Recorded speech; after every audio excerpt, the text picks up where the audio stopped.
evening, no, good afternoon, Charlotte villains. I'm here for one reason, that is I am a celebrity, you see. But I'm a celebrity who's fascinated in what these guys do, and I think that they're dealing with the most interesting things that you can possibly deal with. And they're here to tell you about some of them today. I don't know their labels, so they should. I think they should just explain to me. I mean, starting with Bruce Greyson. Who are you, anyway? I'm Professor. Is this on? No, but just keep talking anyway.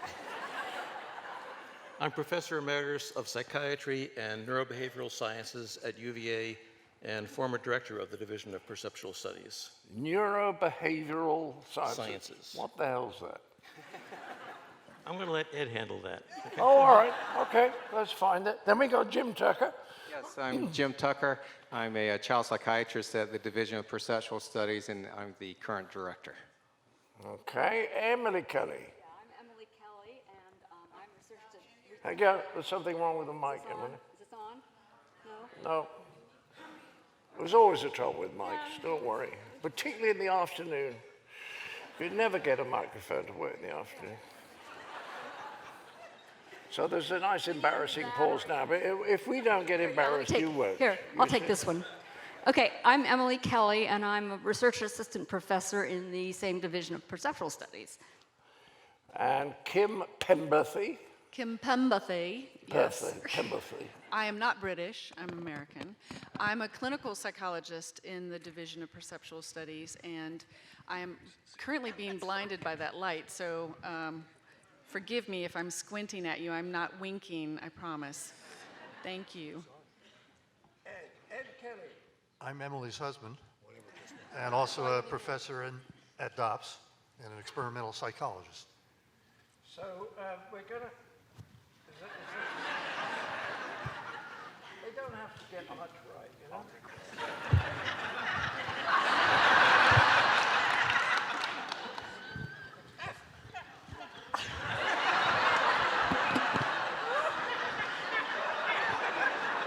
Still, the chairs are excellent, aren't they? We've got really good chairs together here, and they've spaced them nicely too. The thing about tonight, you see, when I'm talking to an audience, I usually love to have some idea of what the audience is like.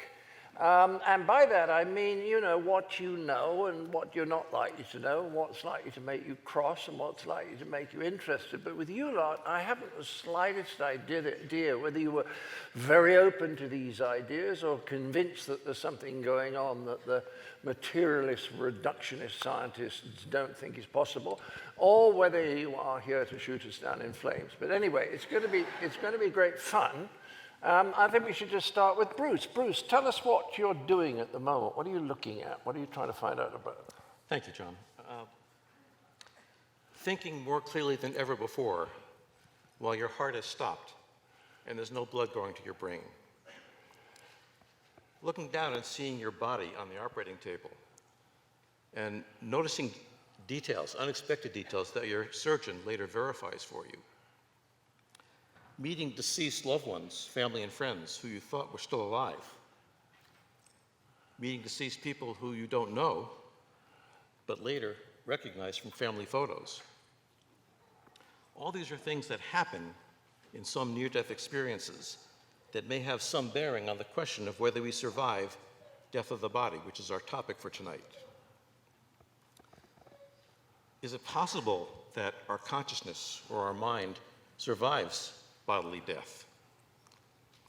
There's a wide range of human experiences that suggest this is exactly the case.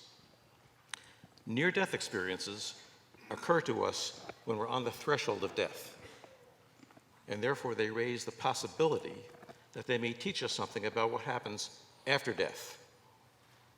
Now, I've been collecting and analyzing near-death experiences for more than 40 years, and I have detailed information about more than 1,000 of these cases.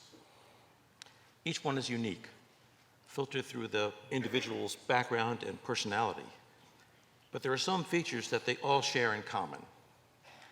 And some of these common features have important bearing on the question of whether we survive death and whether some part of us does, and if so, what part is that? One of these features that may have some bearing on the question of survival is enhanced mental functioning, thinking clearer than ever, seeing more vividly, forming more detailed memories, at a time when your brain is seriously impaired. Now, how is that possible? It seems to defy common sense, and yet it happens. James was a 25-year-old nurse who got deeply depressed and decided to end his life. He took some medications from the hospital where he worked, took an overdose, and lay down on his bed expecting to die. He didn't. In fact, he became sicker and sicker, very nauseous with painful stomach cramps, and decided maybe he better call for some help. So he roused himself, tried to get out of bed and get to a telephone. But by this time, the drugs had kicked in and were making him very unsteady. He had trouble standing, trouble walking. Not only that, but the drugs were making him hallucinate, and he was seeing little people all around his bed, making it hard for him to get to the telephone. At this point, he told me, he drew up out of his body and was several feet above his body and behind it, thinking very clearly. And he looked down at his body, staggering around, looking very confused. He remembered being in the body and hallucinating, but from where he was, up above, he couldn't see these little people. Now that convinced James that his mind and his body were not the same thing. And it suggests that I need to think about that also. Are they the same thing? Another feature common to NDEs that makes us question whether we survive is seeing things accurately from some visual perspective not in the body. This too defies common sense. How can you see if you're not in the body? And yet it happens. Al was a 55-year-old truck driver who went to the emergency room with irregular heartbeat. In the emergency room, during diagnostic testing, his heart condition deteriorated rapidly, and he was rushed to the operating room for what eventually became quadruple bypass surgery. In the middle of this operation, he felt himself rising up out of his body and floating weightless above it. He looked down and, to his surprise, saw himself there, lying on the table, with a sheet over his body. And he saw his surgeon down there, looking very perplexed. And as Al described it, his surgeon was flapping his arms as if he was trying to fly. Al didn't understand that. And frankly, I didn't either. I've been working as a doctor for more than 40 years in hospitals. I'd never seen a surgeon do that. I later talked to Al's doctor and asked him about this, and he acknowledged that, yes, he had done that. That where he had trained in his home country to be a surgeon, he had developed this habit. When he walks into the operating room, all scrubbed in, with sterile gloves on, and his residents and interns, his assistants, are starting the operation, he doesn't want to risk touching something not in the sterile field with his clean hands. So he puts them where he knows they won't touch anything sterile. And then he instructs his interns, here, cut over there, pull back over there. So what Al thought was trying to fly was just instructing his assistants on how to do the operation. Now, how did Al know this? How could he see this? This is not an isolated case. A recent survey of more than 100 near-death experiences in which people reported seeing things from an out-of-body perspective found that more than 90% were completely accurate in what they said. Another common feature that people report in NDEs is seeing deceased friends and family. Now, many of us would expect to see deceased loved ones when we die, so that's not so surprising. But sometimes more surprising things happen. For example, people sometimes see deceased loved ones that they thought were still alive. Eddie was a 9-year-old boy who was hospitalized in a coma from meningitis. And he was in a coma for about 36 hours before his fever finally broke. His family were gathered around him by the bedside all night long. And finally, about 3 a.m., he opened his eyes and excitedly told his parents that he had just been to heaven. And he'd seen his dead grandfather and Auntie Rosa and Uncle Lorenzo. And then he said, and I also saw my sister Teresa, who told me I had to come back. Now, Teresa was his older sister who was in college in Vermont, and as far as anyone knew, was perfectly healthy.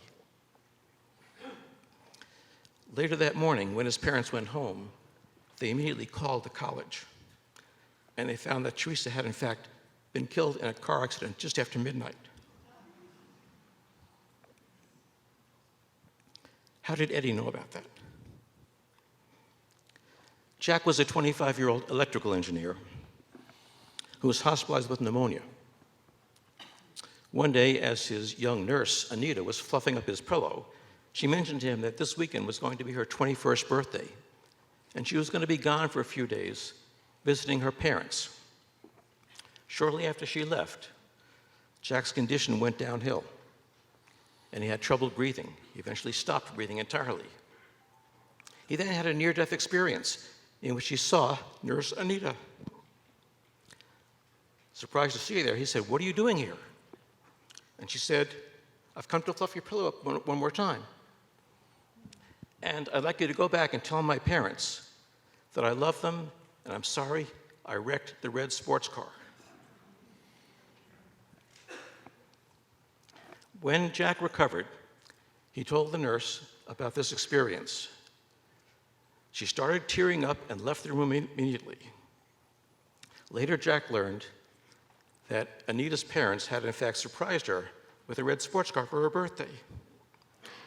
And excited to try it out, she raced down the highway and crashed into a concrete barrier, dying instantly.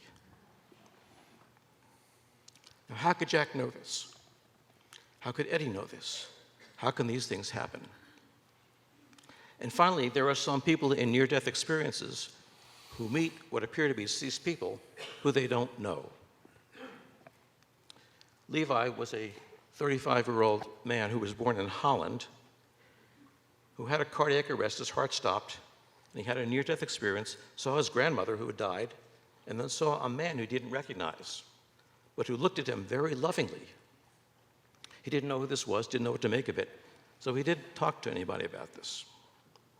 10 years later, when his mother was on her deathbed, she confessed to him that her husband, who had raised Levi as his father, was not, in fact, his biological father. Levi's biological father was, in fact, a Jewish man who had been captured by the Nazis when they came into town, taken to a concentration camp, and never seen again. And then his mother showed Levi a photograph of his father, which he recognized immediately as the man from his near-death experience. So we have in near-death experiences heightened mental thoughts when your brain isn't functioning. We have accurate perceptions from outside the body. We have meeting with deceased loved ones who you didn't know had died. We have deceased meetings with loved ones who we didn't know, period. And we don't have a good physical explanation for this. So all these things should make us think about, is there something about us that survives the bodily death? And if so, what is that thing? Marvelous. That's what I'm doing. Yeah.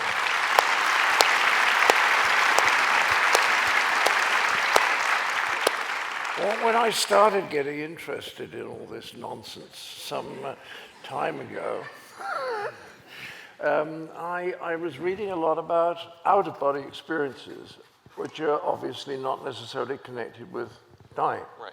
Now, you don't mention them. Is there any reason for that? Because they're very similar, right? They are.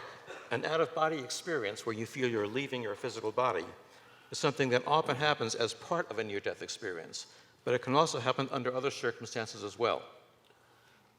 And the reason I chose just to talk about the near-death experiences is because we have some other information about what's going on with the body at that time.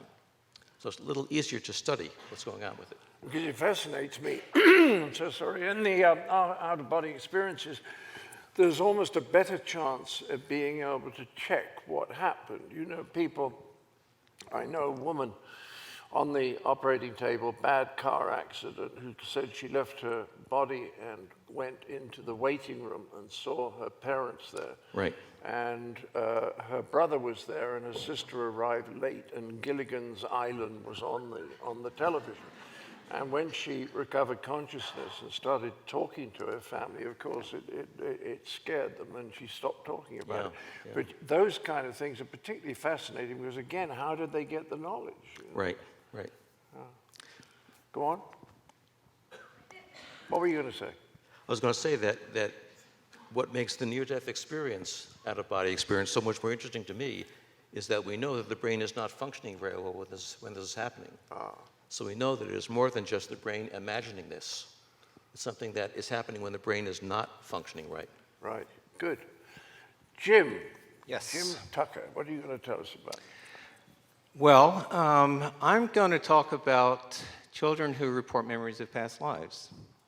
And this was work that has been going on at UVA for over 50 years.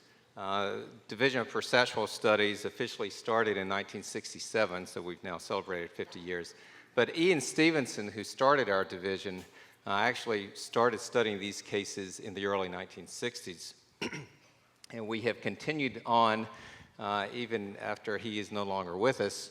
And we've now studied over 2,500 cases from around the world, basically, of young children who report a memory of a past life. And what they typically do is describe a recent, ordinary life that often ended violently or ended when the person was young.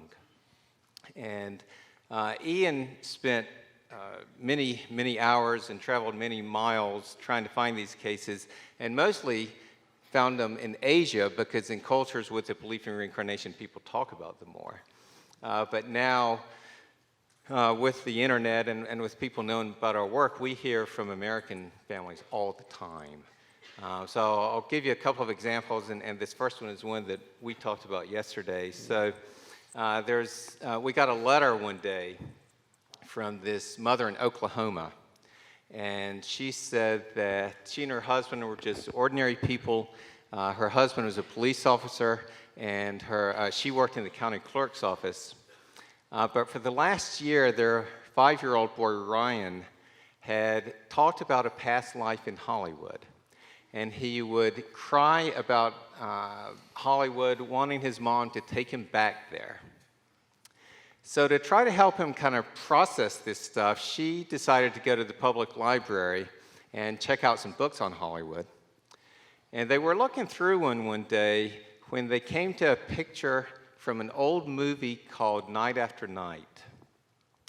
And Ryan pointed to one of the men in the picture and said, "Hey, Mama, that's George. We did a picture together." And he pointed to another one of the men and said, "And Mama, that's me. I found me." Well, the first person he pointed to was George Raft, who was quite a well-known actor back in his day. But the other man he pointed to that he said he had been was an extra with no lines in the movie. So Ryan's mom wrote to me to see if I could help figure out who this guy was. So I went to Oklahoma and I talked with the parents, I talked with Ryan, and then afterwards, as we were trying to figure out who this person was, Ryan's mom was emailing me sometimes on a daily basis with all these details that Ryan was giving about his past life. He was describing quite a life that, to be honest, I thought was rather unlikely for an extra with no lines in a movie. Eventually, with the help of a Hollywood archivist, we were able to figure out who this guy was. This archivist, she went to the library of the Academy of Motion Picture Arts and Sciences, got all the materials on the movie Night After Night, and there was one picture that included an identification of this guy, and he was a fellow named Marty Martin, who died in 1964. It turned out that Marty Martin did have quite a life. So Ryan said how he had danced on stage in New York, and Marty Martin danced on Broadway.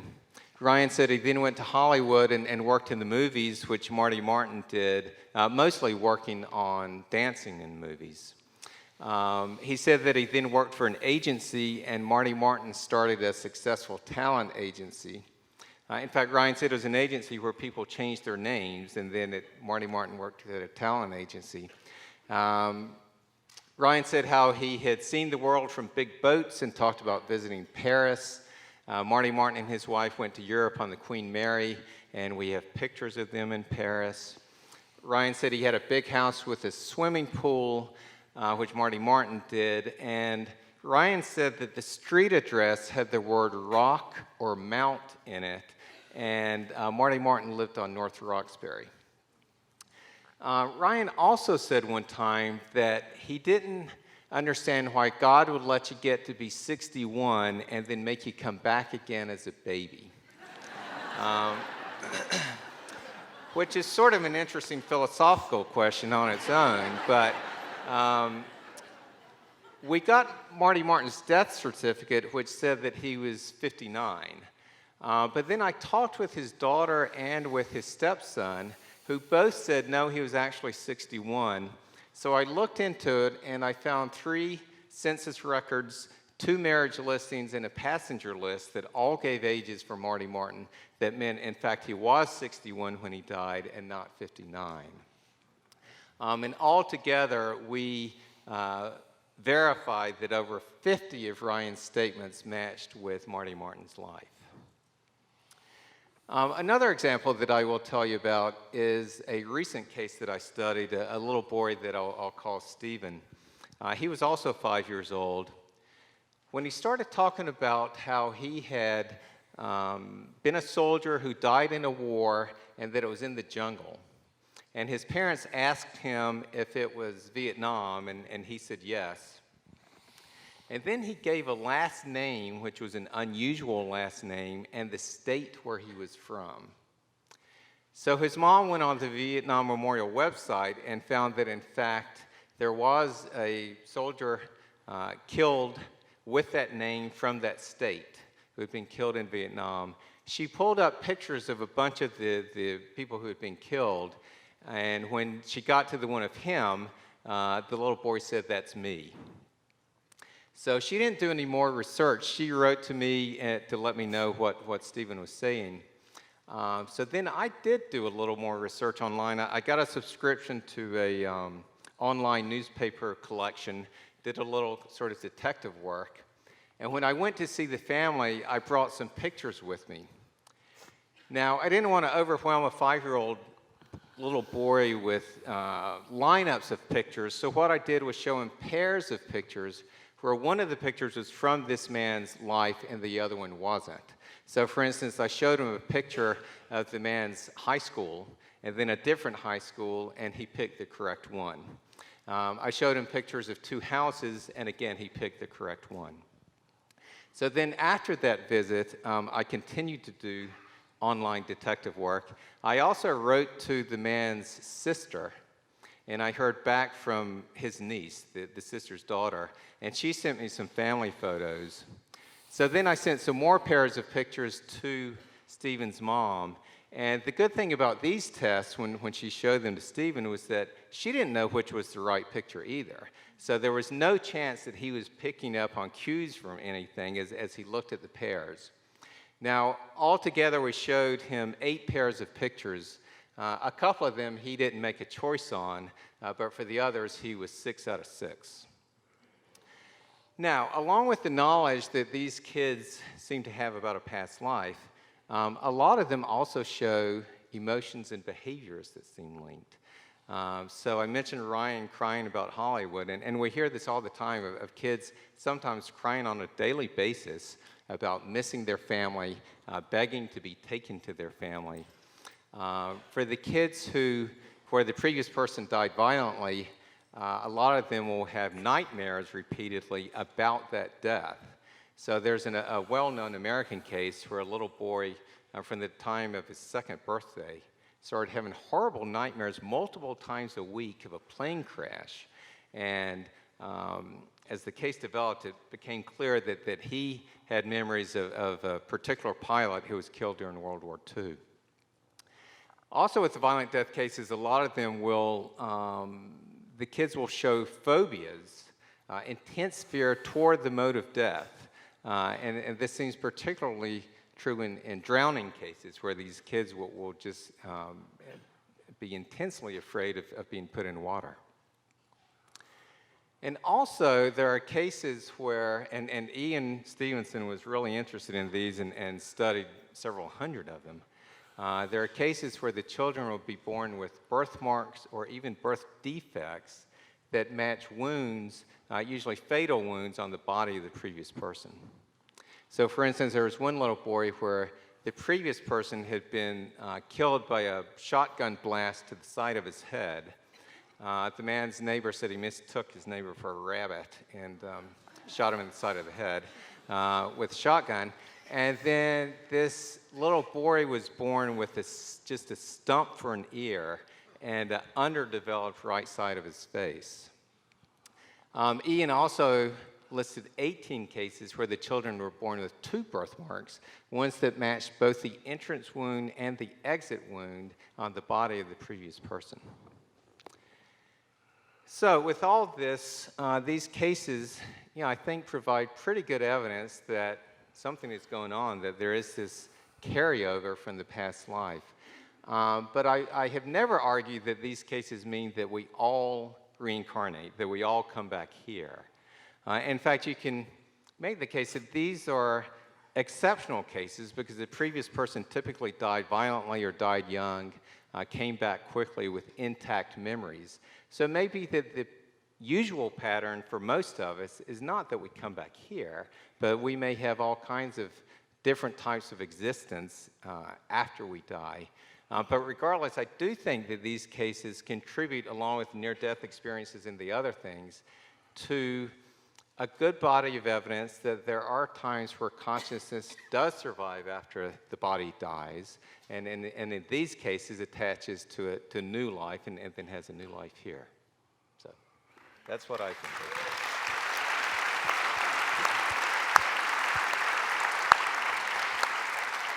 Well, I'm fascinated by the idea that they might happen to some people, and there's a correlation with bad endings, bad deaths, isn't there?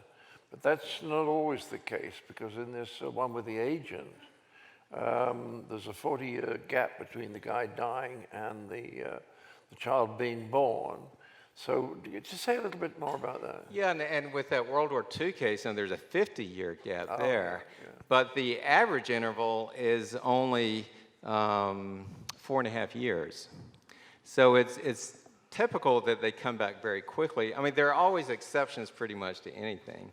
But it does seem that for many of the cases, you can make a reasonable argument that the previous person had sort of unfinished business, and that it might have led them to stay attached to this realm or this world and then be reborn and start another life. Very good, thank you. Thank you, Jim.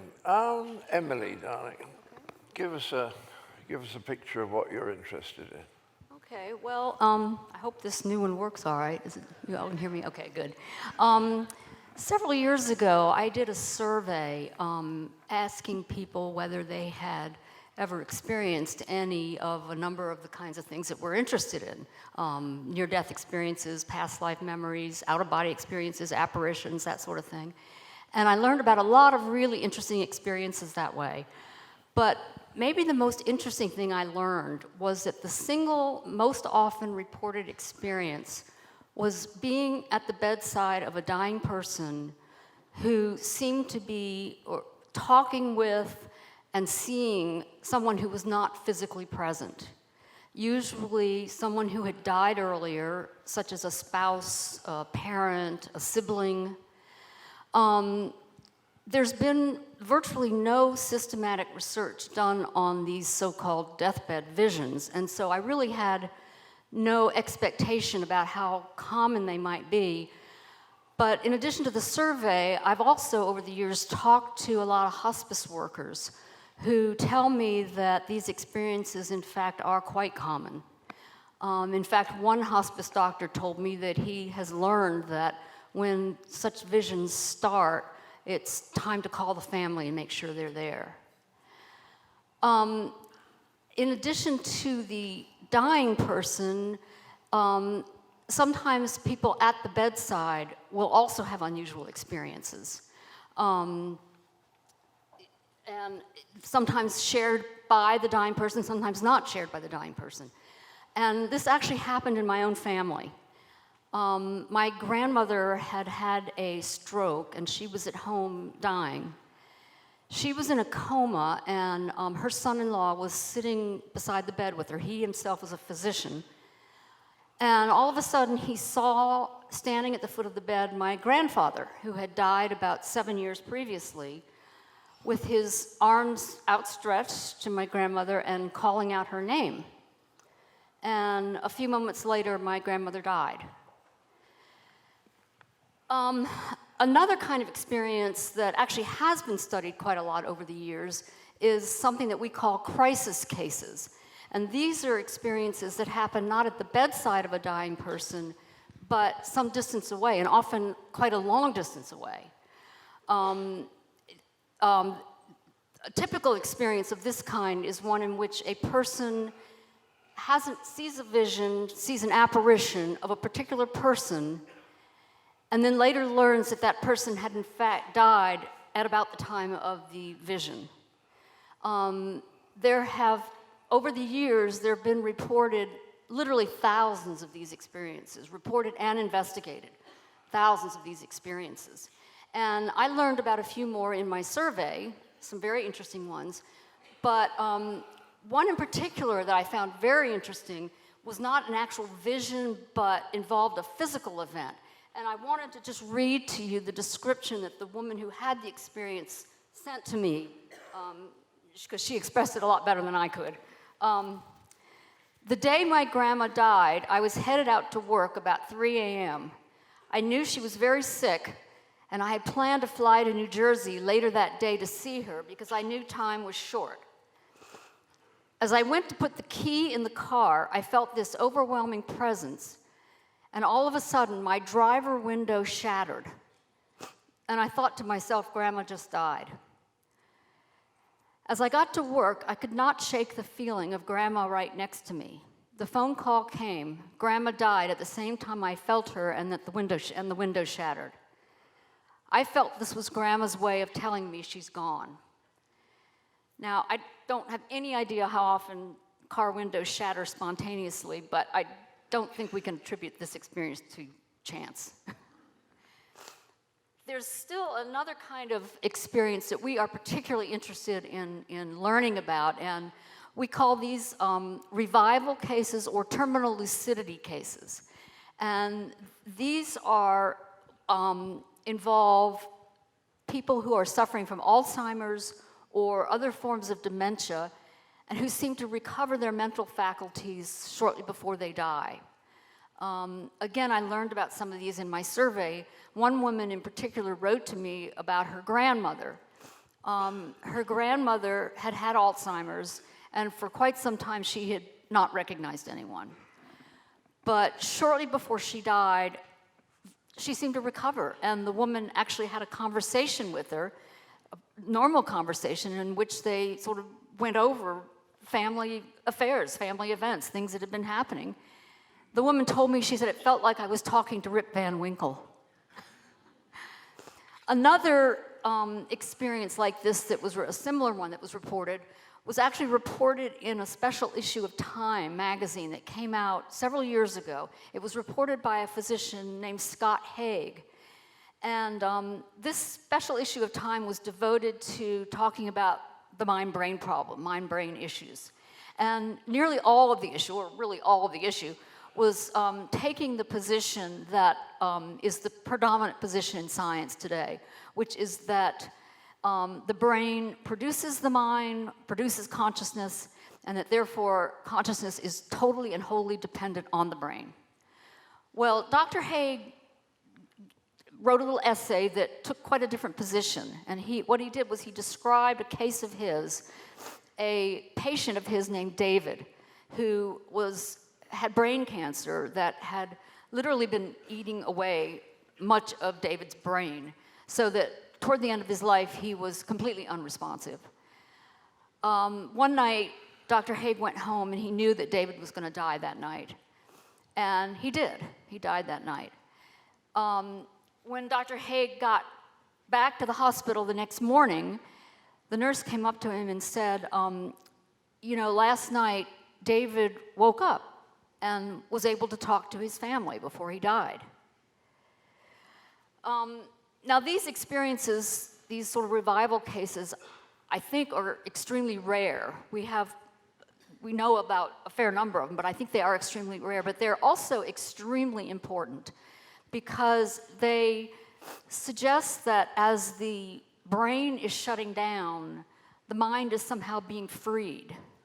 As Dr. Haig put it, he said, that night, David's mind somehow broke through his diseased brain so that he could say goodbye to his family. As I said earlier, there's been practically no systematic research done on these sort of deathbed visions and revival cases and cases of this sort. There's been a physician in the UK has started doing some research over there in connection with hospice and nursing homes over there. But there's still so much just basic information that we don't know about these experiences. Things like how often do they happen? To whom do they happen? Under what circumstances do they happen?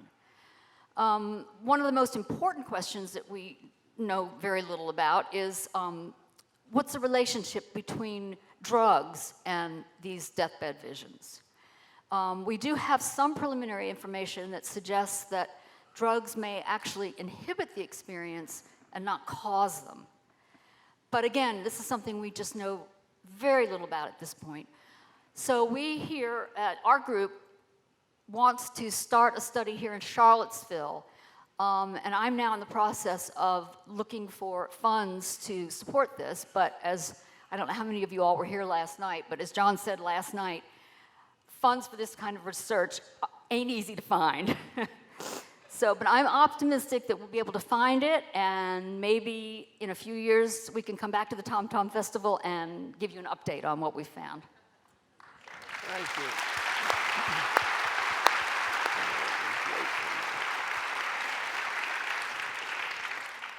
This is fascinating to me at any rate, and clearly is to you.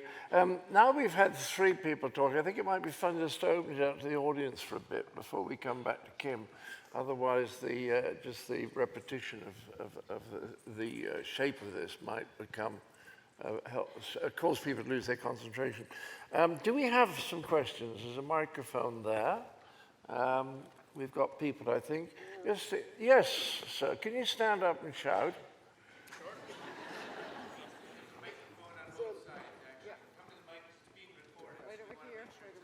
Oh, that's good. Is this working? Yeah. Cool. So this is more of a philosophical question than it is maybe a scientific one, but let's say based on the premises of the stories that you guys have told, we believe that there is some form of experience or life after death. What then becomes, the point of a corporeal existence versus whatever else you guys have experienced or seen people experience after death? Now, Ed, did you hear that? I did not, actually. Oh, I'm sorry. Do you mind again? I'm more deaf than you are. Yeah. I think the shorter way of saying that is if we have life after death, what is the point of life itself, right? Thanks for the easy question. That was. Can we postpone that? There's a softball for you, Ed. He's the one that did the meaning of life. Why don't you ask him?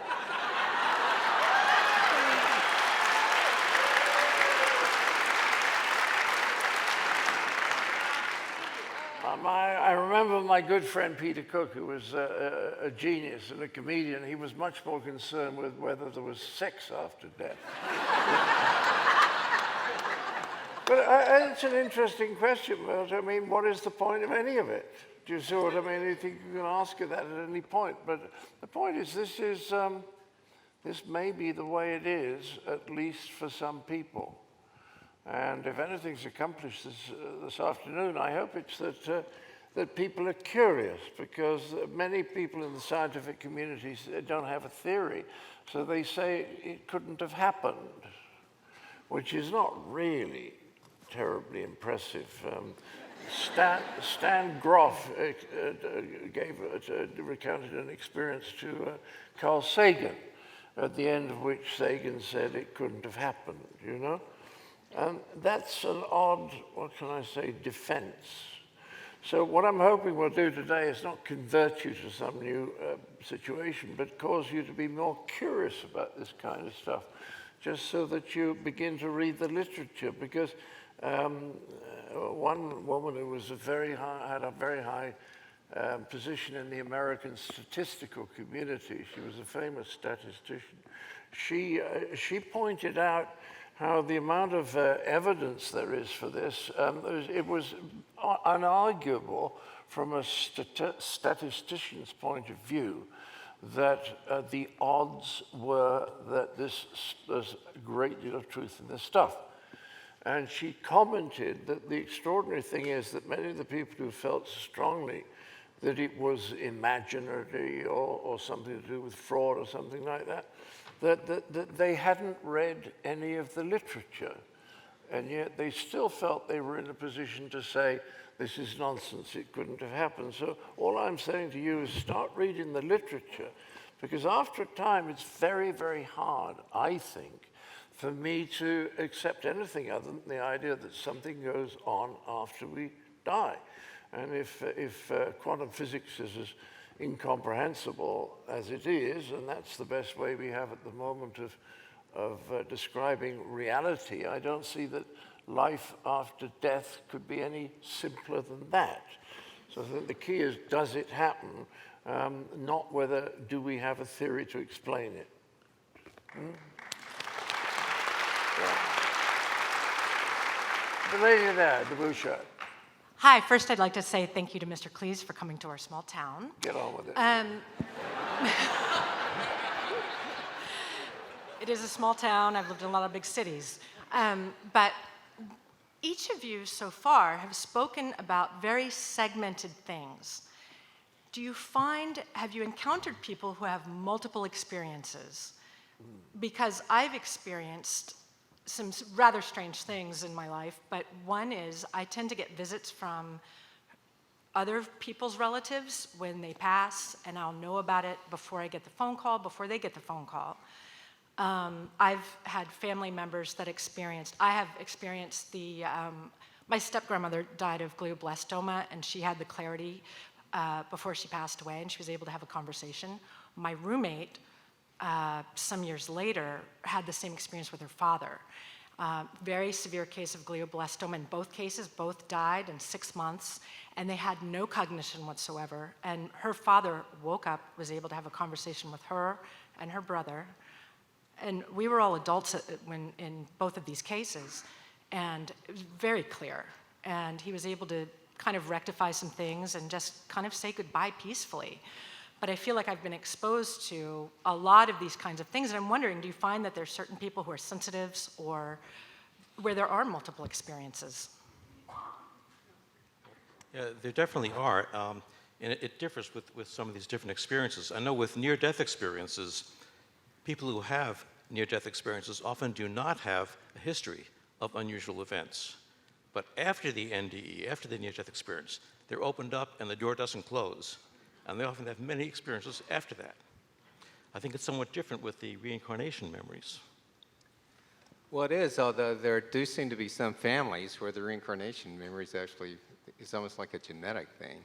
But to answer your question, I think in general, there are people who report a number of different kinds of experiences. And some people seem to be basically sort of more psychic than others. And they can have all different kinds of things. So that's how I would answer.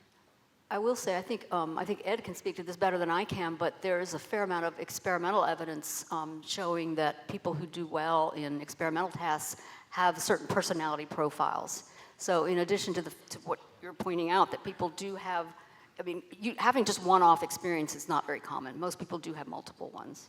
But I think there is a definite personality profile of some sort that contributes to that. Thank you. Gentleman in the green shirt. Yeah, my question is related to past death experiences. My mother always had a near phobia regarding necklaces, turtleneck sweaters, and always jokingly said, I think I was strangled in a past life. My father, of course, told her that it was probably more likely in her future than in her past. He was a character. But I guess I have two questions. One, I mean, it sounds like that's very typical to things that you've heard elsewhere, and I would like to reassure her of that, and also reassure her that if that's the case, maybe she's safe in the future. Well, as far as, so you're suggesting, or she's suggesting that it was a memory of a past life that then led to this unexplained phobia, basically. And that's certainly possible. I mean, with our child cases, typically the kids lose the memories and lose the fears as they get older. But there's certainly exceptions. And, you know, the question is, how much do we generalize from our cases where people have actual intact memories of a past life compared to people who don't? So, you know, with an unexplained phobia, we certainly can't say for sure that it's connected to a past life experience, but it's plausible that it could be. And as long as she doesn't have other precognitive abilities, you know, hopefully she can be rest assured that she's not actually seeing her future, but more likely to be seeing her past. The lady in the red dress. I have. A little closer to the microphone. And speak Sorry, a little I slowly. know it's hard to hear through this. That's okay. I have an extremely rare form of paroxysmal dyskinesia, if you're familiar with that. Basically, I have what appears to be a grand mal seizure, but I retain consciousness. And one thing that I've noticed in that is I can be completely paralytic for up to 16 hours, but my friends have found that they can snap me out of it by being wrong and making me angry. So I'm an English literature major. They'll start talking about Baconism and things like that. And yeah. The English majors get it. Yeah, the English majors get it. Or, you know, saying that early modern literature is not relevant to the modern life. But I've noticed that what you were saying about the mind when the brain is not fully functional, because I've probably experienced neural storm more closely than any person with a functioning brain at this point has. So with the mind being able to get me out of a paralytic state, what would you think about that? Who wants to answer that? Ed?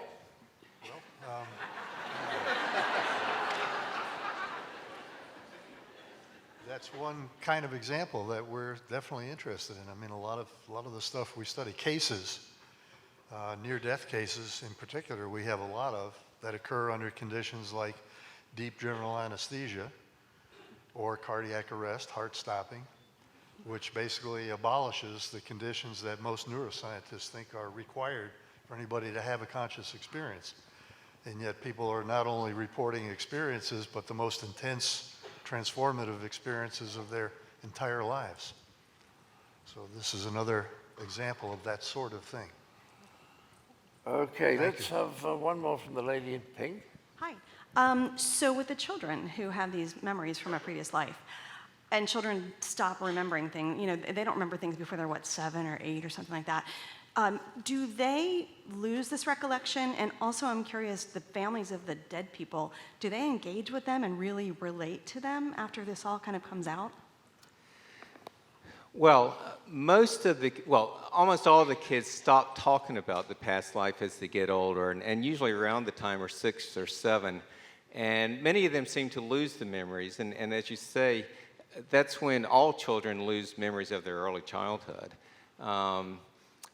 But we have learned that a fair number of them, if you go back, if you wait long enough and interview them when they're adults, they say they do still have some memories. So they have stopped talking about it, gone to school, tried to be normal or whatever, but it may be that some of those memories still stay. Now, in a lot of cases, the two families do meet, and it varies the amount of connection. Some of them establish a big connection, and the previous family will visit the child or vice versa repeatedly as the child gets older. Sometimes, actually, the previous family develops more of an attachment for the child than the child has for that family.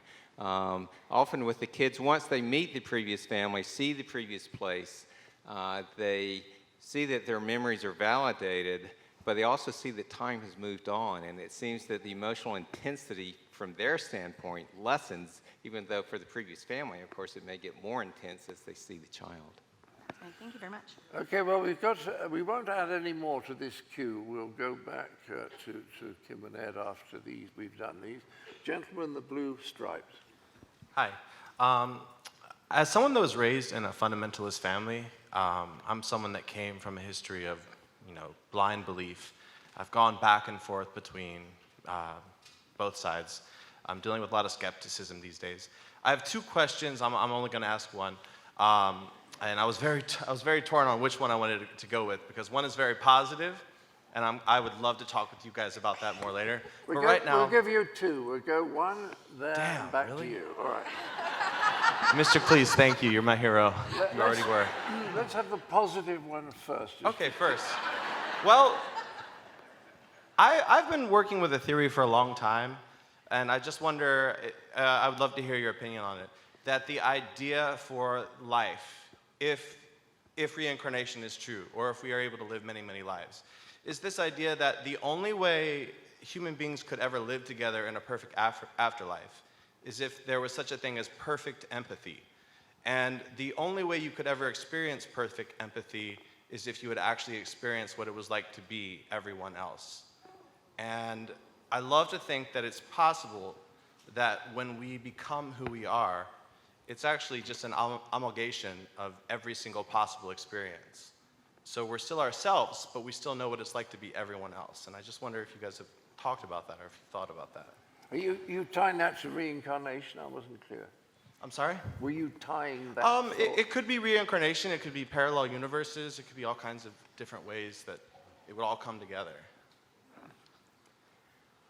Well, you may have a more positive point of view on life than I do, perhaps, but I tend to think of it more as just a naturalistic process where consciousness exists and it continues to exist after the physical body and brain die, and it continues to have experiences. But it is, whether there's sort of an intention to it, there's hope that there's the potential for progress. That even if we don't come back with intact memories, hopefully our consciousness, or whatever you want to call it, is affected, and that we do learn, or like you say, we have empathy because we experience different viewpoints. So hopefully through all this course of different lives, we do grow and make progress. Gentleman in the white shirt. Mr. Cleese, I've always wanted you to ask me my name so that I could respond by saying, "Some call me Tim." But,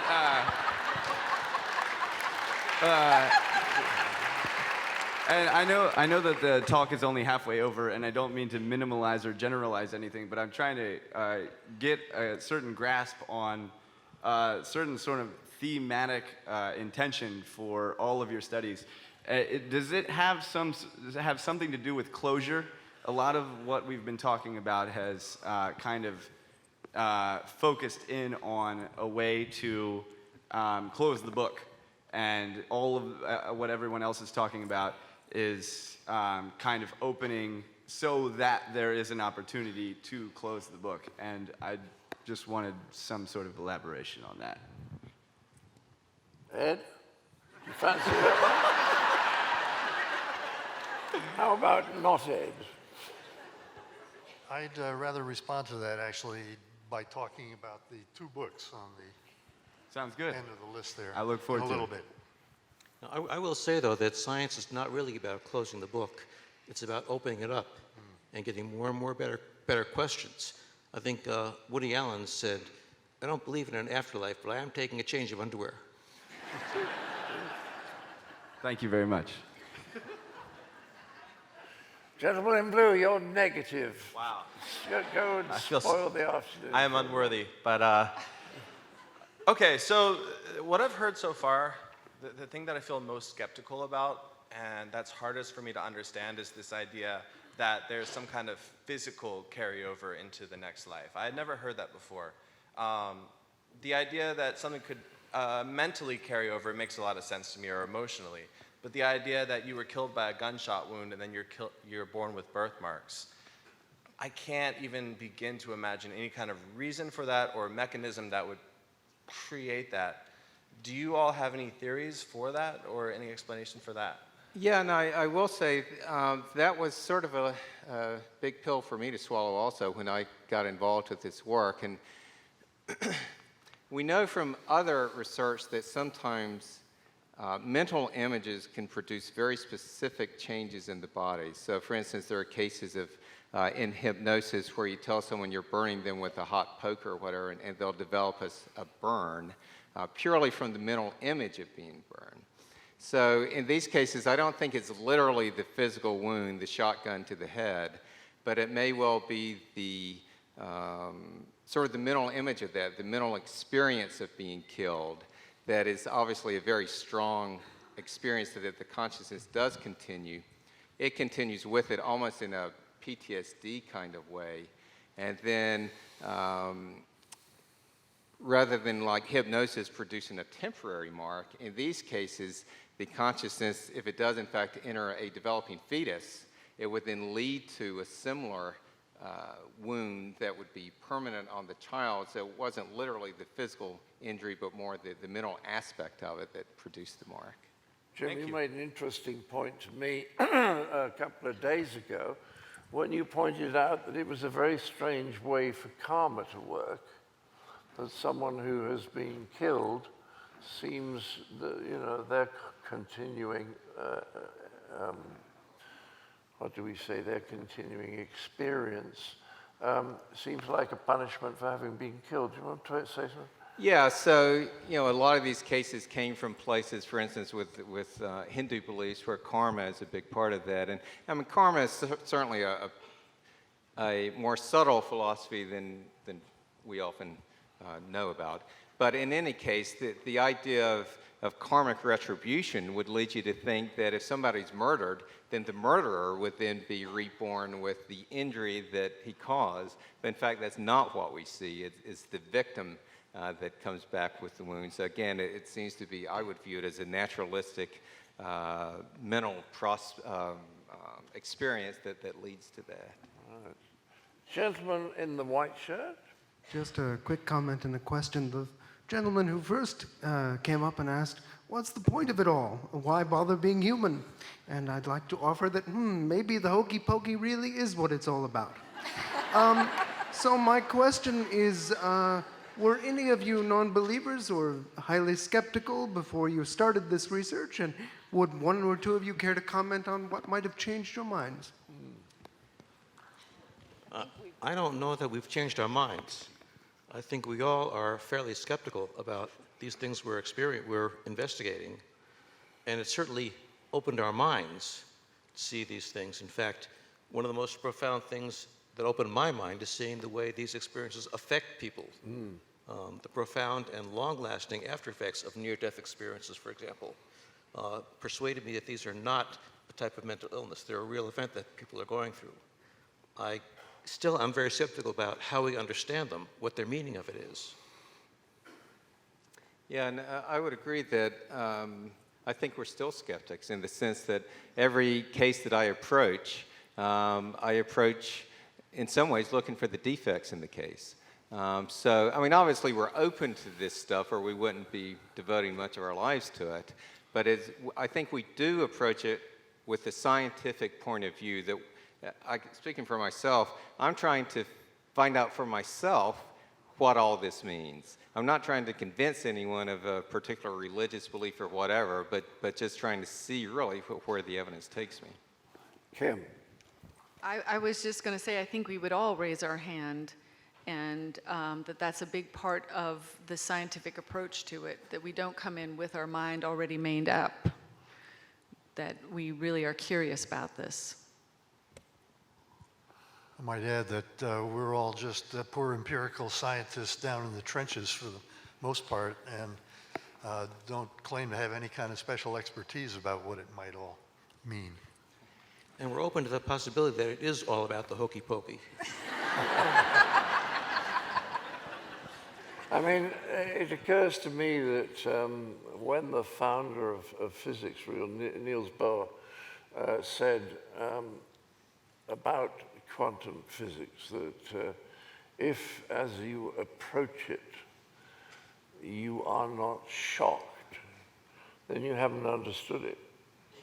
And trying to understand these things in terms of any kind of physics after Einstein is why should this be easier to understand? Should there be a simple explanation if the main description of reality at the moment, which seems to be quantum theory, shows no relation at all to the life we lead on this planet. Do you see what I mean? Lady in the blue, can you get through? The near-death experiences that you have discussed tonight seem rather pleasant. Do you have people reporting near-death experiences that are not so pleasant? Yes, we do have unpleasant near-death experiences. The ones we've collected, a very tiny minority, less than 1%, are unpleasant. However, it's very hard for people to talk about unpleasant experiences. So there may be a lot more than we're aware of. But we have so few that we've been able to study that we can't say with any certainty why some people have unpleasant ones and other people don't. It's certainly not the case that nasty people have unpleasant experiences. I know some quite nasty people who have blissful experiences.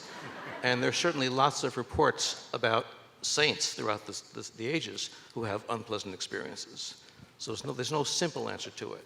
But we are trying to look at that question. Now, this is a bit unfair, but I did say earlier that I wanted to come back to the panel. So you guys are in that order when we restart. Do you see what I mean? But I'm going to go now to Kim. What are you interested in? What are you working on?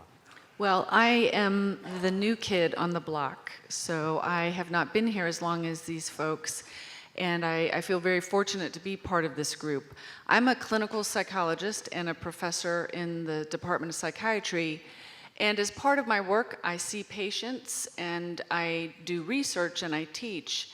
And a lot of the patients I see that I'm doing psychotherapy on, I also started doing mindfulness-based therapies and recognizing the impact of the meditation and the mindfulness treatments that I was providing.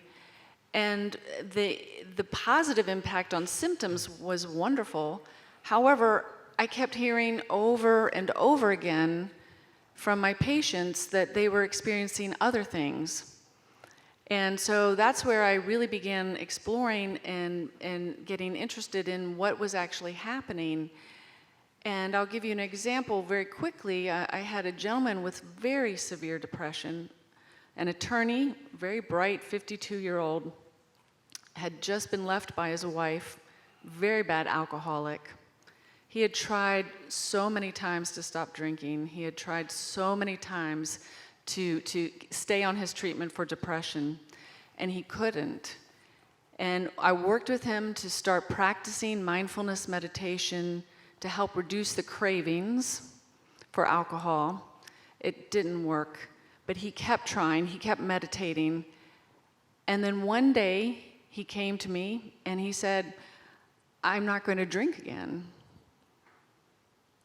And I said, "Okay, sure, all right, that sounds good. Let's keep an eye on this." But I didn't believe him. And he has not had a drink to this day. I asked him what happened, and he had what we call a clairaudience experience while he was meditating, a voice of a woman came and said, beat him up. I mean, talk about a negative experience. This voice told him to quit it. What the hell was he doing? He was killing himself. And he said, you know, it sounded like my mother, but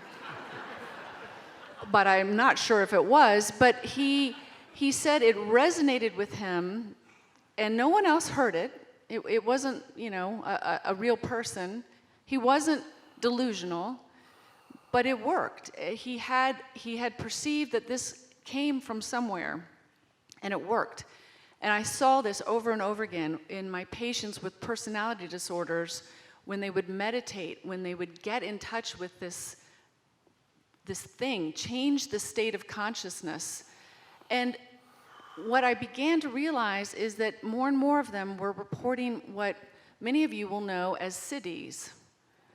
These are actually to be expected sort of experiences that people have when they're practicing some of these, what are now modern traditions, but come from ancient traditions where this was to be expected, that you would have extraordinary experiences, gifts, and powers. These are things like psychokinesis, where you might be able to influence the environment, physical environment, or what we might call psychic sort of abilities, where you might be able to predict something in the future or remember something that you couldn't possibly remember from the distant past. And so the research I am moving into now is really more methodically exploring this. And I'm building on research with my colleague, who John also knows, Cassie Veaton at the Noetic Sciences, and she's in California. They did a study that looked at just a survey of 1,100 people or so, and they were meditators who had done some significant meditating, and they asked them about these specific experiences. And it was absolutely astounding. They found over 50% endorsed experiencing some of these things, one or more. I missed that. This is selfish. What did you say, 50% what? 50% reported experiencing some of these cities, some of these extraordinary experiences, things like precognition. I mean, I don't know about you, but that is mind-blowing to me. And so they followed up with some additional research looking at this. Most of the people, 60%, were significantly impacted by this in a positive way, which again is pretty profound. So they didn't say, well, it's no big deal. It was very significant to them psychologically, emotionally, spiritually. So we're building on that research now and looking at, can all the things we've talked about here, can we make this happen on purpose? And what will that look like? How many people will experience these things? And who experiences them? Are they certain kinds of personalities? Are they people that need special training? Do you need to be a monk? I hope not. And the idea is, can we access these out-of-body experiences, these phenomenal experiences, and learn from them what we see that these other people have learned on purpose? And what would that look like to tap into that human ability, that level of consciousness? If we all did that, wow, I think we might have some hope. Very good. Very good. I just wanted to comment on one thing before we come to Ed, which is that I was reading something a week ago that suggested that if we could all quieten our minds to the required extent, we could all do this. Now, obviously, maybe the difference is that some of us can quiet our minds better than others. And I tie that in with another idea, which is years ago I read the William James lectures at Edinburgh.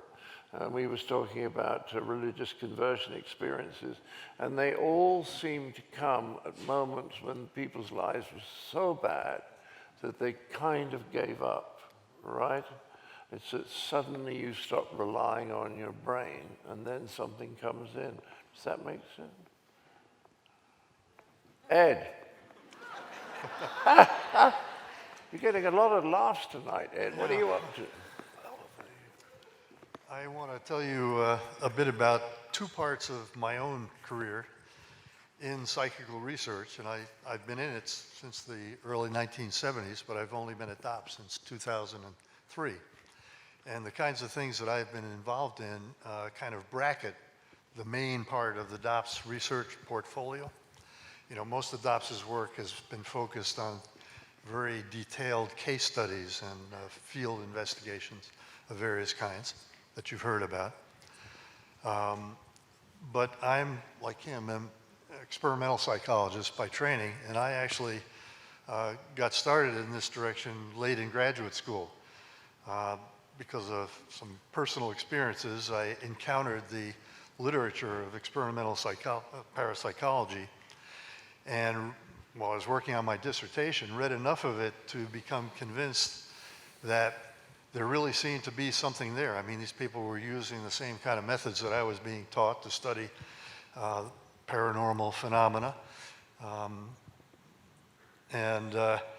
The other thing was that it was clear that if these things existed, it was extremely important because, I mean, the whole point about these phenomena is that they challenge widely held views about what's possible. You know, we use a generic term psi for things like ESP, extrasensory perception, which has several subcategories, psychokinesis, or mind over matter, direct influence on the environment, not using your motor system and all that.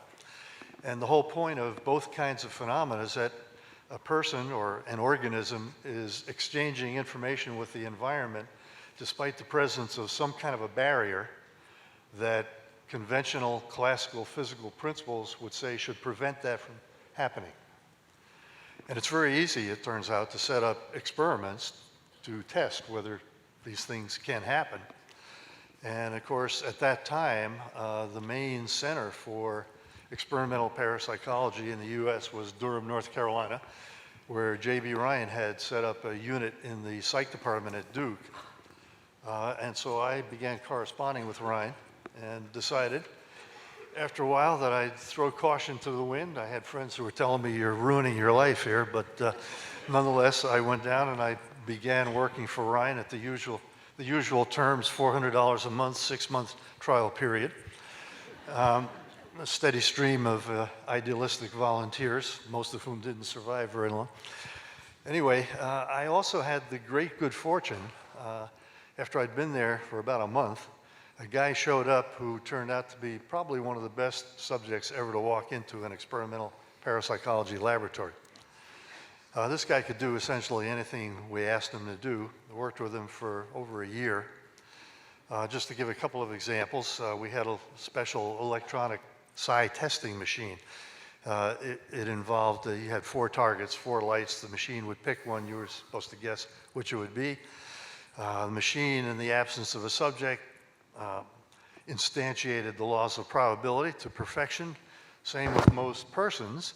But the guy who built this thing had spent a couple of years looking for people who could do systematically better, had found a couple of people who could do a couple of % better on demand. Okay, well, this new guy who came into the main meeting room of the Ryan lab, sat down with this machine, was telling us his life story, would occasionally reach over and push a button. And in the course of an hour, he had over 35% hits in over 500 trials, which would happen something of that sort or better by chance, something like 1 in 10 million times. So we might have sat there for something like 10 million hours waiting for that to happen by chance. And the inventor of the device's eyes were getting very big as this process wore on. Anyway, the same person, I've seen him do as well as 50% on that machine for hundreds of trials at a time. He could also guess playing cards at something like 3 times the expected rate.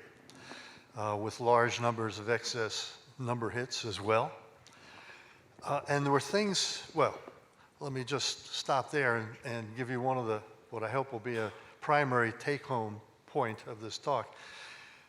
These phenomena, these psi phenomena, in my opinion, and I'm talking now not just in terms of my personal experience with this guy, but the whole accumulated literature of case studies and experimental studies, of which there are now thousands published in peer-reviewed journals. These phenomena exist as facts of nature, and science is going to have to accommodate to their existence. It's going to have to expand in some way to accommodate them. Now, at that time, I, like most parapsychologists, I think, hoped that the changes would be kind of small. But as time has gone on, I've become more and more convinced that the changes are going to have to be much more radical than I had imagined at the beginning. And I'll get back to that in just a moment.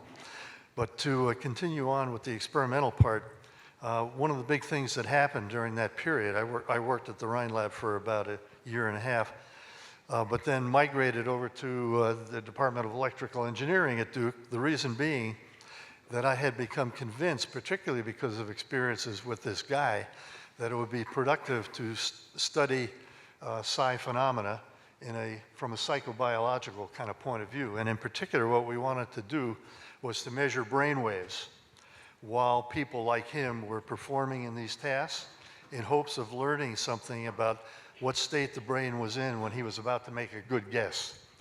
Because if we had that kind of information, we could do all sorts of useful things with it.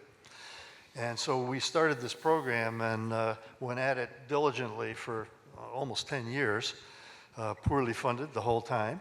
Made enough progress to feel we were on a good track, but eventually the funds ran out and I had to abandon ship, basically. Started working in conventional neuroscience at UNC Chapel Hill. All the enemies. But I'm happy to report that since coming here, together with some colleagues, we've managed to create a really good neuro-imaging lab where we can do the kind of studies we could only dream about years ago. And one of the things I hope to do in talking to you is to encourage some bright undergraduates or early graduate students who are working in areas like psychology or neuroscience or biomedical engineering maybe, to come visit, because we can provide you with lots of interesting opportunities. And we're also interested, of course, in hearing about people who either have skills themselves or know people who do, because that's really the main obstacle to carrying this program forward, is finding people with the appropriate kinds of skills. Anyway, that's maybe enough on that front. Now I'm going to shift gears, and they're not here now, but the two books at the far end of the book list there, those were the major products of a project that went on for about 15 years through Esalen. John talked about it a little bit last night. That's where we met John, actually, in the early 2000s. And I have to give you a little bit of background to this. And in talking about all this stuff, what I hope to do is to situate the work that we do at DOPS right at the center of a very big something that is just now taking shape. It's what I believe will prove to be a major inflection point in Western intellectual history. That's a big mouthful. Let me try to explain what I'm talking about. The background to this whole project is that a great majority of mainstream American scientists today, Western scientists really in general, particularly in areas like the behavioral sciences, psychology, neuroscience, and also areas like philosophy of mind, hold either explicitly or implicitly a view that's a kind of a modern, sanitized philosophical version of what used to be called materialism in previous centuries. It's called physicalism now, and it's, I mean, it comes in a lot of subtly different variants, but the basic common idea is pretty straightforward and easy to state. The basic idea is that all facts are determined in the end by physical facts alone. Reality consists at bottom of some kind of ultimate stuff. Little bits of that stuff flying around in fields of force in accordance with mathematical laws. Everything else has to come from that. We human beings are nothing more than exceedingly complicated biological machines. Everything in mind and consciousness is generated by physiological events and processes in our brains. It's an absolutely inescapable corollary of that picture, if it were true, that there cannot be any such thing as postmortem survival. Because when you die, the machinery that generates you disappears. On a more cosmic scale, people who hold these views see no sign of any kind of final causes or teleology in nature, nothing transcendental, no spiritual realm. The whole scheme of things is without meaning or purpose. And that's literally what probably 95% of mainstream scientists currently believe, at least while doing their day jobs. It's a bit surprising that a sizable fraction, estimated on the order of 30 to 40%, also have some kind of a spiritual practice going, and how they reconcile these two things might be a little difficult. Anyway, Mike Murphy out at Esalen Institute was acutely aware of this, and he also was aware of various groups, including in particular us at DOPS, who have been doing research on postmortem survival and developing what appears to be evidence suggestive of its existence as a fact of nature. So he convened this group, and we began reviewing all this evidence, and we gradually, the project kind of morphed. When we became convinced early on, we were all convinced that we are not physicalists, and hatched this plot to destroy it and find something better to replace it with. So to summarize, the whole process all too quickly, we developed these two books. The first, and they're not there. They're not showing up at the exact moment. Anyway, Irreducible Mind was intended to be our version of an assault on physicalism. And in it, we basically pulled together from a wide variety of sources a whole lot of empirical phenomena, well established, that we feel are difficult or in some cases absolutely impossible to explain in classical physical terms. You know, these psi phenomena and evidence of survival are right at the top of that list. But that's not the only, they are not the only things that point in this direction. A lot of mainstream scientists, of course, they hate all this stuff and hope that it can be sort of quarantined, put in a room somewhere by itself because we're succeeding at everything else and therefore we can do that. But it's not true. There are plenty of phenomena, and we catalog a bunch of them in Irreducible Mind, that are equally hard to explain, including things like geometrically shaped hypnotic blisters. Emily has a great chapter on extreme physiological phenomena of that sort. Aspects of human memory that are totally unexplained at present, despite a huge literature about it. To me, one of the most important parts of the evidence is the stuff that Bruce is working on, near-death experiences, and in particular those that occur under these extreme physiological conditions. We also talk about stuff like extreme forms of genius and mystical experiences, which have been widely ignored by contemporary science, but which we argue cannot be ignored because they're telling us important things about how things are. Anyway, just to summarize that whole exercise, and I have to tell you this book is like 830 pages long, so it's not easily summarized. But from a psychological point of view, the really crucial thing about it is, for me anyhow, it established as a viable possibility a suggestion that William James had made over a century ago, talking about the correlation, which everybody admits, between mental things and physical things. You know, we know you get hit on the head or drink too much and something mental changes. You might think, well, I decide to raise my arm and the damn thing goes up in the air. Isn't that mental causation? Well, physicalist says you've just misunderstood, because ideas in your mind are really just patterns of activity in your brain. Physical causes physical, no problem. Well, the way to attack that point of view is to show things that cannot possibly be accomplished by the brain itself, and that's what Irreducible Mind tries to do. James pointed out that even though most mainstream scientists interpret the correlations between mental and physical as evidence of their production point of view, mental produced by physical, period. You can think of it the other way, that the mental and the physical sort of coexist. The mind operates in connection with the brain. The stuff in it is not produced by brain's processes, but its activity is conditioned by the state of the brain. To me, the arguments and evidence that we develop in Irreducible Mind were sufficient to show that that point of view is viable, and it totally changed my personal attitude toward survival. It provides an opening to overcome this biological objection to the possibility of survival. If the way the system really works is the way I described, that a mind can be something somehow independent of the brain, but operating together with it, I believe we can explain all the conventional evidence used by physicalists to support their point of view, and in addition, some of these things that we study at DOPS, just as James had argued over a century ago.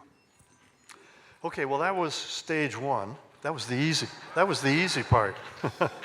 I mean, it was just a huge clerical job, basically, to pull all this stuff together from a vastly dispersed, mostly biomedical literature.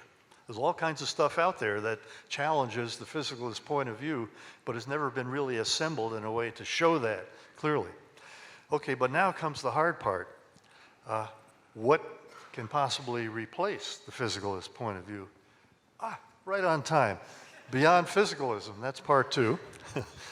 That was published in 2015, and the basic strategy in trying to put that together was we looked around for a whole bunch of systems that we had access to through our membership, so it's somewhat selective in that regard, but we specifically wanted to look at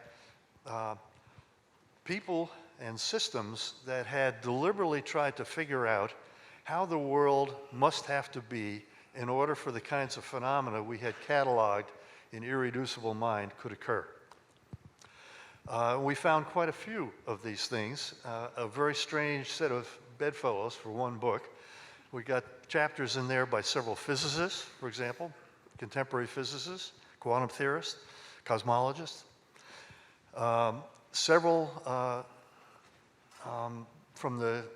We had a big membership of scholars of religion, and some of the old mystically informed religious philosophical systems have also taken the existence of these phenomena for granted and tried to explain them. And there were several Western philosophical traditions also, like Leibniz, for example, and Charles Sanders Peirce and Alfred North Whitehead. So we pulled all these things together and tried to sort of interanimate them. And we have a final part of the book in which we try to figure out where is this all headed. And the basic, what I want to convey to you is that even though we don't have any sort of final position that we're all agreed upon by any means, there is a definite central tendency of all this stuff. And it's a tendency toward what amounts to the exact opposite of contemporary physicalism, which takes the view that consciousness, far from being an ineffectual byproduct of things going on in the brain, is in fact at the source of everything.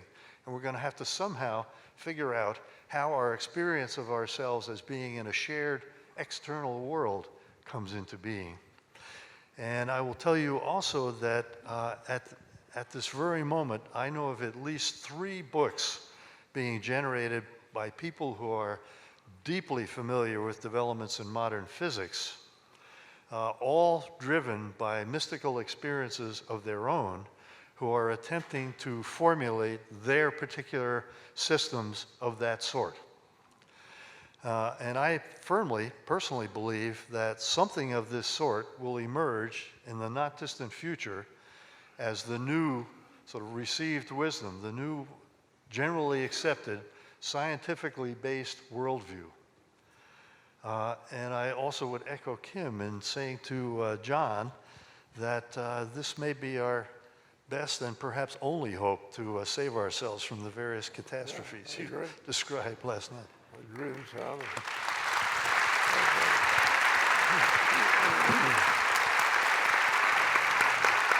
Let's just take a few seconds for people who need to leave, who have planes to catch or children to punish.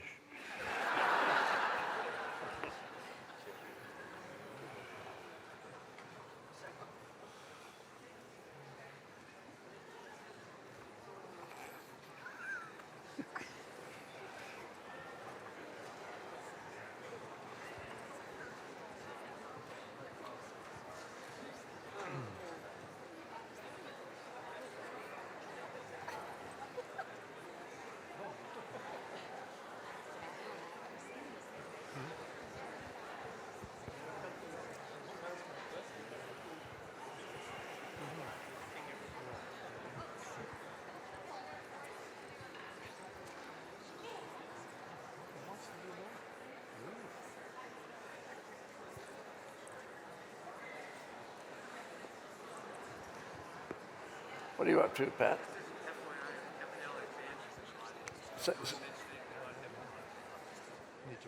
Yeah. Pat? What? There's quite a lot of...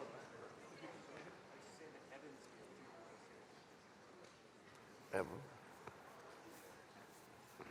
All right, the very patient lady there, the front of the mic. Is it working? Okay. So in my extremely imperfect understanding or dalliance at all in like Eastern philosophies, I've always thought of like communal consciousness as something that either pre-existed our corporal being and maybe existed afterwards. And maybe that's why babies do have that lack of a sense of separation between themselves and others that they then kind of grow into and get the ego, and the ego kind of, caps out somewhere in whatever, the 40s, 50s, and then towards death, the ego is dropped, and that's sort of, from what I've understood, a lot of times with mindfulness and whatnot, the key to avoiding psychic pain is the dropping of the ego.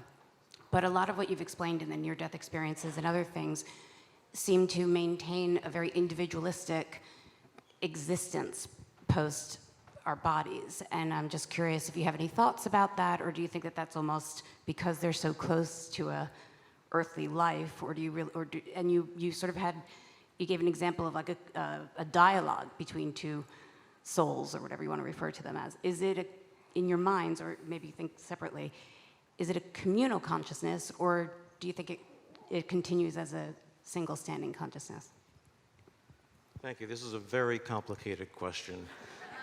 If you ask a near-death experiencer to tell you what happened in their experience, they will often start by saying, I can't put it into words. There are no words to explain this.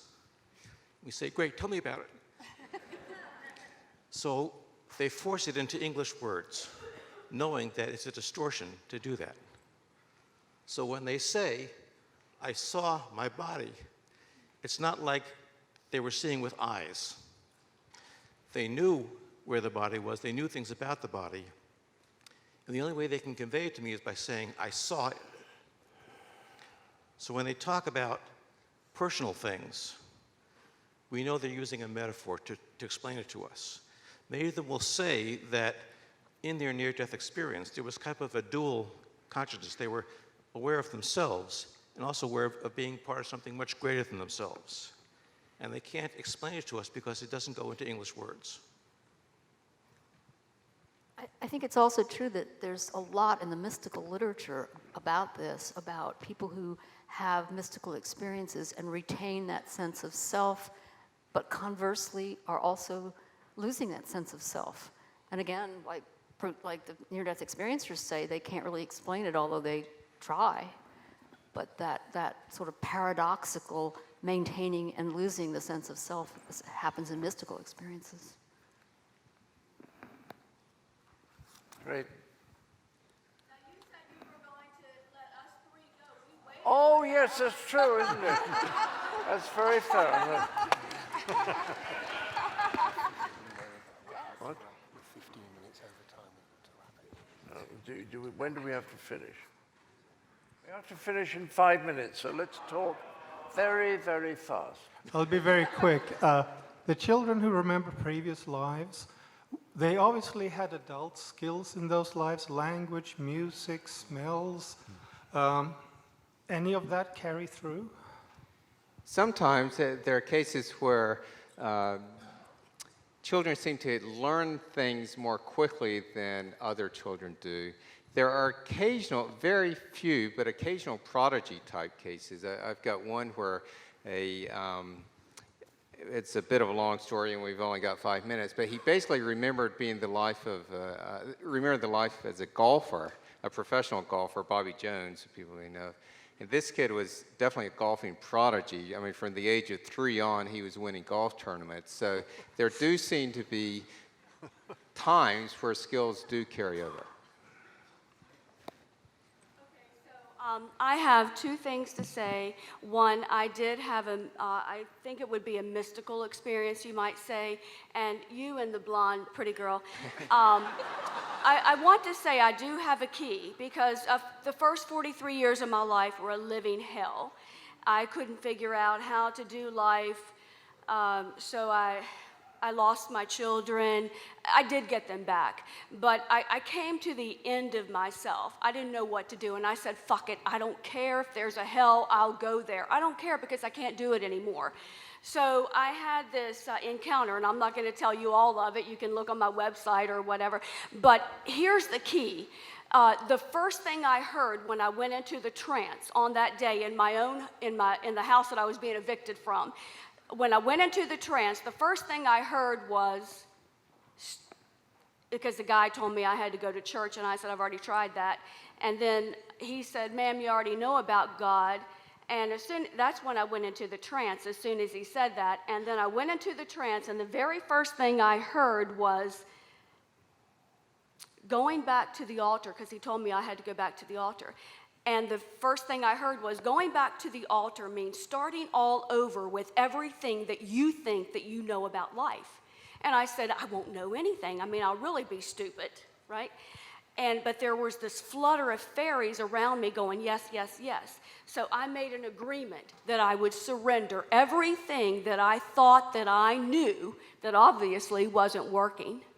Today, I'm a successful business owner, 8 years in the home health care field, alive and healthy, and I have the keys to life. I know exactly what you're talking about, and for you, and here, the reason I'm up here, I didn't want to come up here, but I felt pushed, and I said, give me a sign, like give me something bright yellow, because that's my favorite color. And I look around the room, and I see bright yellow in the light bulbs, which they're usually white, but these are bright yellow, so I said, I've got to come up.